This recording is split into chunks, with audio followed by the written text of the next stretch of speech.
Good evening, everyone. If you saw differences, India's differences in the previous session, just concluded, welcome to this session on resilience, which I promise you will not only demonstrate India's unity, but also touch your hearts and inspire you. The COVID pandemic has impacted all of us.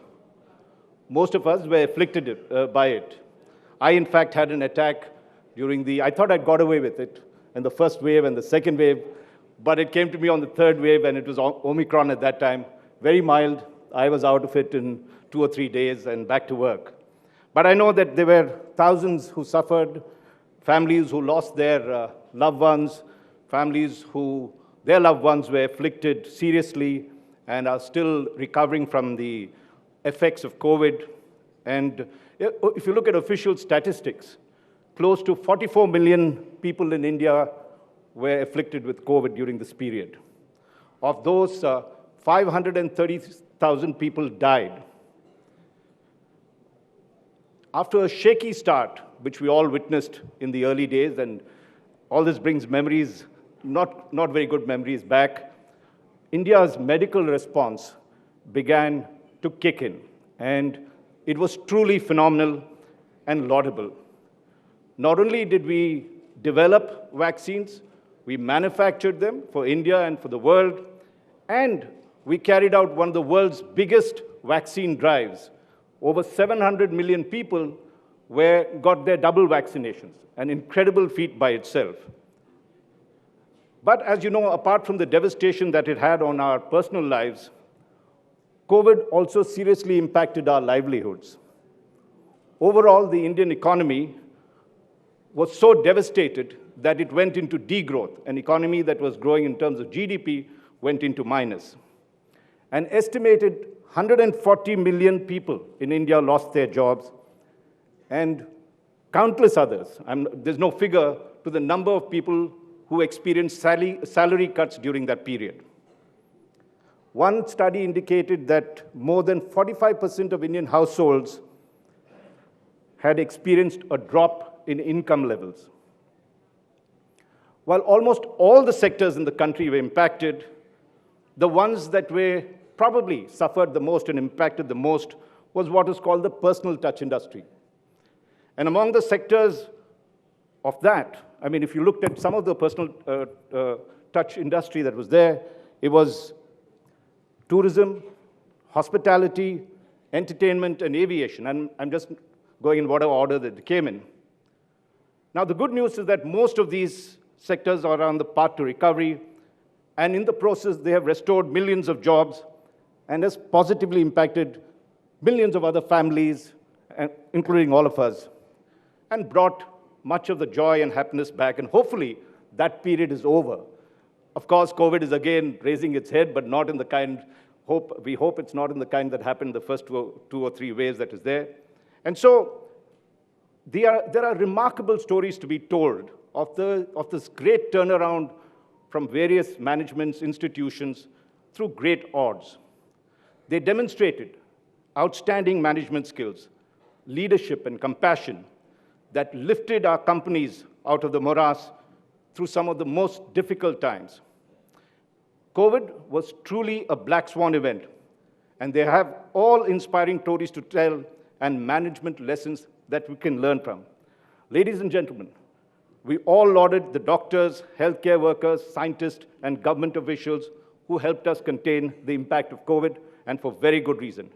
Today, we will laud those who also made a huge impact on our livelihoods. They too are our COVID heroes. And I have great privilege in introducing 3 of them today. As I said, from diverse sectors. From the aviation sector, we have Ajay Singh, CEO of SpiceJet, among the top 5 airlines in the country. From the hospitality sector, there is Puneet Chhatwal, Managing Director and CEO of the India Hotels Company, which owns the Taj Group of companies, including the one that we are sitting here. And from the entertainment sector, Ajay Bijli, from PVRINOX Limited, who owns it, the largest cinema, who owns the largest number of cinemas in the country, and I'm sure all of you have been in one of them during our lifetime here. So let's give them a warm round of applause before we begin.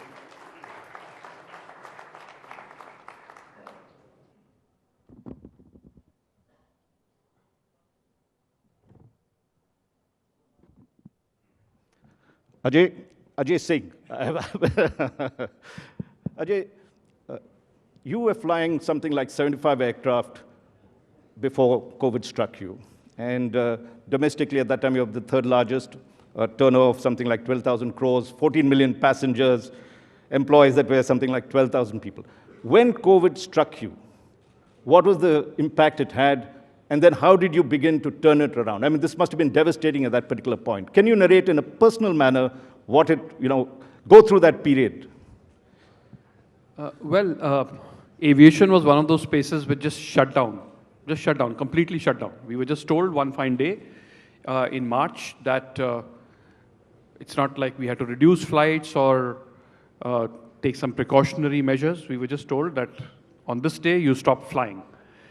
In aviation, that's a big problem because we have planes that we've taken on lease and we have to keep paying for them irrespective of what happens, whether you're flying them, you're not flying them.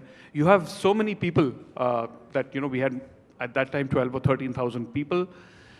What do you do with them? What does it mean when you say just shut down? What happens to all the infrastructure that you've got and how does one pay for it? Do you remember that particular day when that... I remember that day. It was the government of India asked us in for a meeting, all of us, and said, look, we have no option but to just... We've been told that we need to shut shop. So it's a devastating blow. What really do you do? And, from our perspective, we just had to move quickly because this was the end of March. And we had to pay salaries at the end of that month. And we were trying to figure out what happens when we don't fly that 10 days. How will we have the money to actually pay the salaries? And what happens to all the people who are dependent on us? So we had to start moving really, really quickly. We just decided that there was little point in just sitting around and just moping about what had befallen us and what the government might or might not do to help. And at that point, of course, the government had other priorities and said, look, we can't really do very much. From our perspective, we said, look, we have the planes. We can't fly passengers anymore, but is there something else that we can fly? And we realized that cargo was one of those things that we could actually use the planes for because there were no trucks, there were no trains, there was no surface movement of cargo.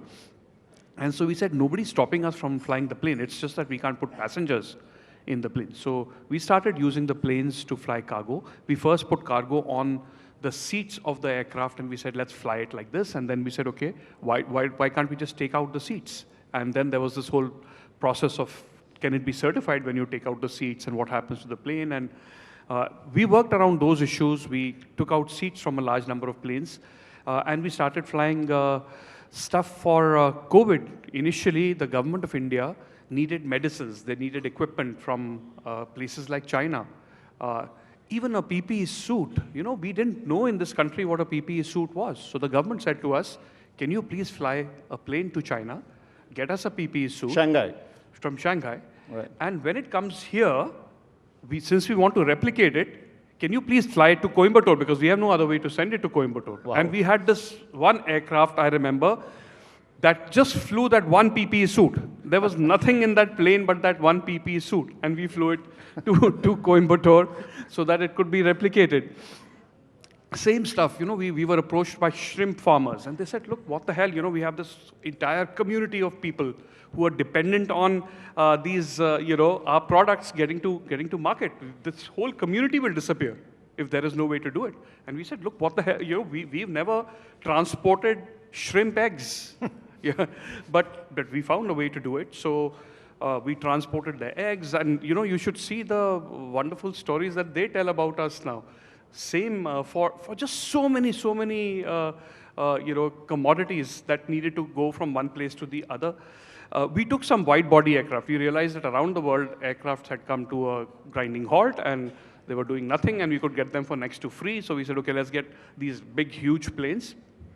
And now, instead of just flying around the country, we can also fly to the Middle East on these planes. Remember that the Middle East is dependent on countries like India for food and vegetables and flowers and things like that. And So we just repurposed.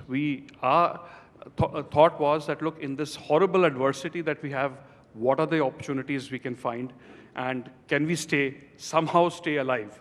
And the new business that we did actually helped us keep going and helped us pay salaries. We didn't sack a single person from SpiceJet. We said, look, there is no place.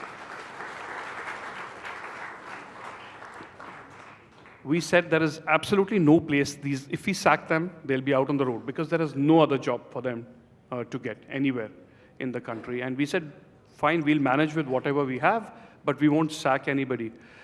So the earnings that we were getting from the cargo business, we essentially paid to our employees. We said the guys who are at the lowest rung, they are at subsistence. We will keep paying them their entire salary. We will not do salary cuts. At the top level, we will do 100%. Like for me, I was on zero salary. My immediate reportees were on zero salary. And then we had a gradation of salary cuts. And we survived. We said, look, we'll manage with whatever we have and hope for the best. And now you are back to almost pre-COVID levels? So we are now getting back to pre-COVID levels. Of course, the market is doing well. The demand is strong. The yields are high. We actually, of course, learned a lot during COVID. We learned that you could actually automate many, many things that we should have done a long time back, but COVID allowed us to do it. And you could work as one team, all the airlines together, the government, work as one India in a common objective, and that helps in very many ways. I think all in all, fantastic learnings from COVID. I'm going to come back to you, Ajay Singh, on some of the lessons you learned, but I'd like to bring Puneet in at this time. 260 hotels, 100 homestays, an enterprise revenue over 10,000 crores, employing 28,000 people, 22,000 rooms, and over 5 million room nights. And overnight, that becomes zero. Am I right? What did you all do? See, I think when I look back, it's very interesting. 22nd of March was Janta curfew. We all had to, take the thali out and do something. Then 24th was the lockdown. And we did a lot of things, to which I'll come one on one. But honestly, neither me nor the entire management team believed that this is going to last beyond 30th of April. Had we known this will go on for 2 years, we might have given up what all we did. Now I come to what we did. Right. So we started something which is actually built in the DNA of the House of Tatas, is the community service. So we started giving meals to frontline workers. Already from 20th of March, we started with the Nair Hospital in Mumbai, which spread to 7 hospitals in Mumbai, then 3 more in Delhi, then a few in Bangalore, few in Coimbatore, etc. Did you all also become COVID hospitals in some senses, where they're taking Yes, rooms? that came later. So the first thing was giving meals, and also to the migrant workers. There was times when on a day we were supplying 60, 70,000 meals a day, and in the end, it added up to 6 million meals during COVID period that we did. Now, all this came because of a belief that when a virus hits both your mind and your business, and the human beings are living in fear, then they need empathy and care. And we did that with the core values of Taj. So not everybody in this audience would know. Taj, we defined 5 years ago, stands for trust, awareness, and joy. So having trust of all your stakeholders is important. And stakeholders also includes, beyond guests, all your suppliers, all your, from poultry to peas, from, all your associates, all the people who are working with you. Awareness of what is happening around you, and joy in doing what you do, right? And this just comes in automatic, although I was then only 2.5 years with the company, but it just happened. I saw everybody into execution and action mode. And that worked very well. Besides that, we hosted 120,000 bed nights for frontline workers. And all this got done through Taj Public Service Welfare Trust, which was created post 26/11 attacks to help the victims of terrorism. And we kind of clarified that a virus is nothing else but also another kind of a terror attack on human beings. So I think all in all, what this did was that everybody else also followed. So the hospitality sector, which was hurt, which was absolutely paralyzed with the fear that was inculcated in people that going to a hotel, going to a restaurant, sitting in a plane creates COVID. And then what do you do? So I think thinking like that, listening to your customers, we started home delivery, like Ajay did, the cargo, cumin got created. So we started bringing Taj food to people's homes. We created homestay in the form of Ama, so that people can have relaxation and holiday in a secluded environment. So that's again become a business for us. And we see that when the business is back, all this is firing.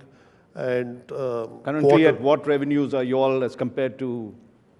We are actually in a better position. I think we got a lot of empathy from all the customers, including your group, India Today. We see everybody's here. A few days ago, we had the other groups' summits also. So all that is happening with us. So we are 1920 comparatively, we are almost 30% ahead. Wow. At an enterprise level. And in the last quarter, our profit after tax was higher than any full year profit of the best financial year. Wow.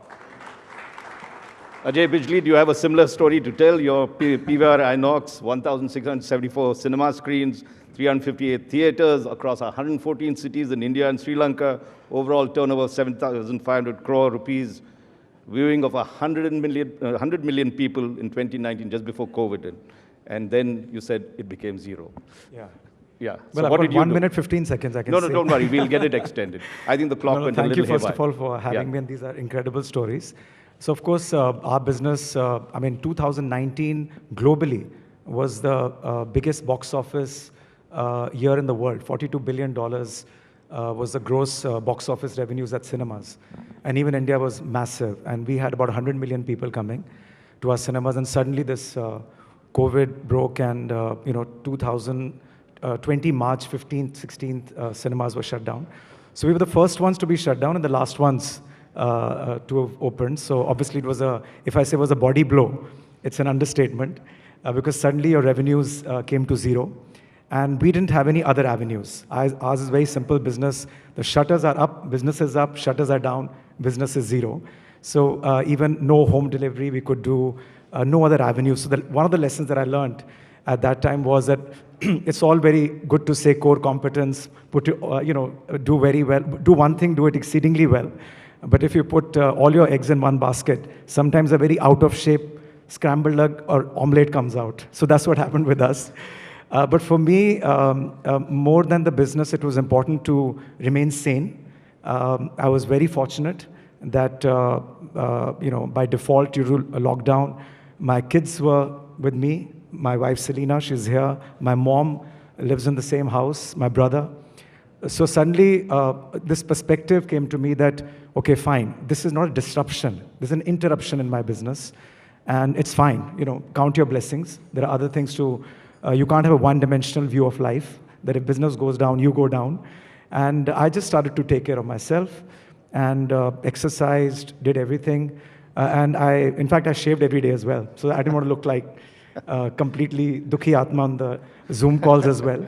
And because I wanted to do that for my family, I wanted to do that for 12,000 people working at PVR and come out with strategies to survive. I don't have time, but I'll just tell you a few things. We had to obviously, since we didn't have any other revenue avenues, so cost was the only thing we could do and shoring up liquidity. So I was fortunate that most of my people, without me even asking, took a 50% haircut in their remuneration. I was extremely fortunate that all developers, because our business is all about renting spaces, They all came forward and gave us rent reliefs, even without force majeure. I was extremely happy that we were able to raise funds because 18 months is a long period to have zero revenues. So we raised liquidity through a rights issue. We raised liquidity through a QIP. I was absolutely blown away that we were able to raise the kind of cash we did to survive 18 months. We were completely at the brink of bankruptcy.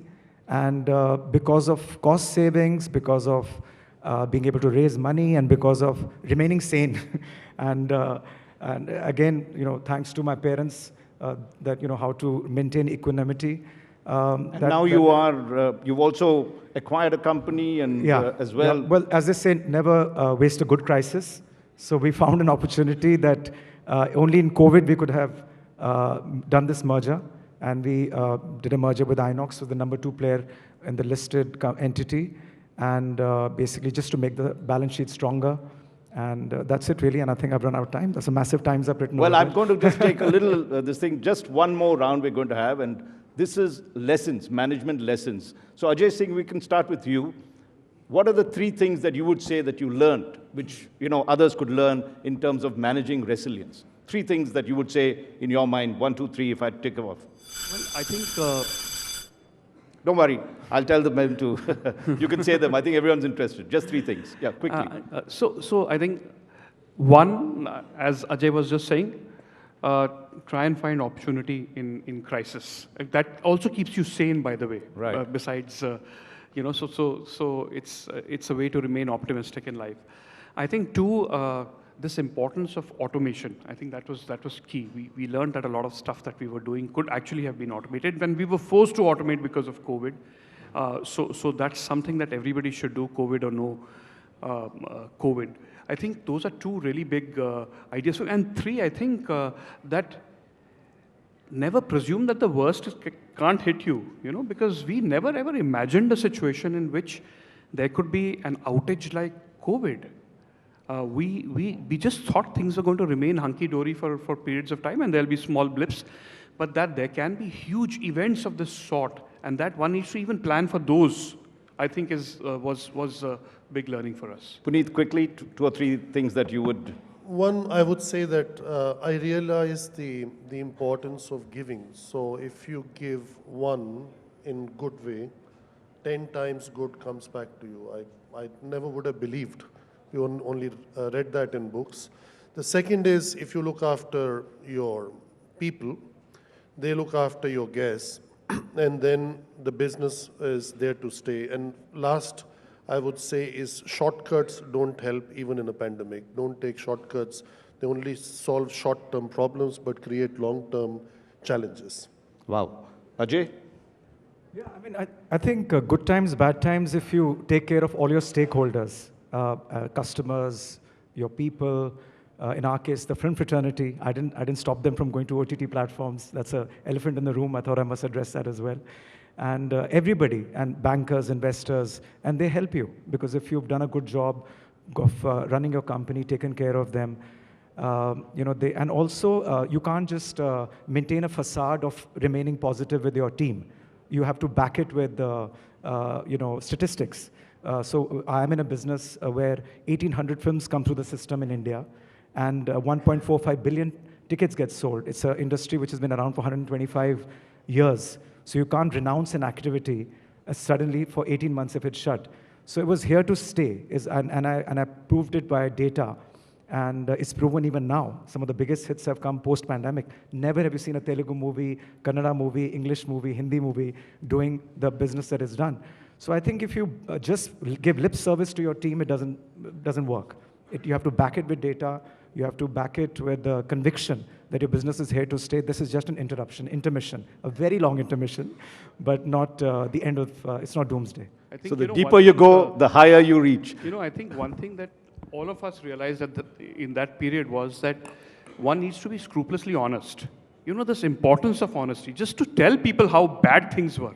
Just the bad news to everybody, to all your stakeholders, and say that you're doing something about it, and be upfront and honest about what you are able to do and what you're not able to do. I think that goes a long way. I think all of us realize that in this period. Fabulous lessons. One last word from you, Puneet. Just since that the hotel is as yours. bad as COVID was, it Yeah. accelerated the speed of change and the openness of people to embrace change. That was good.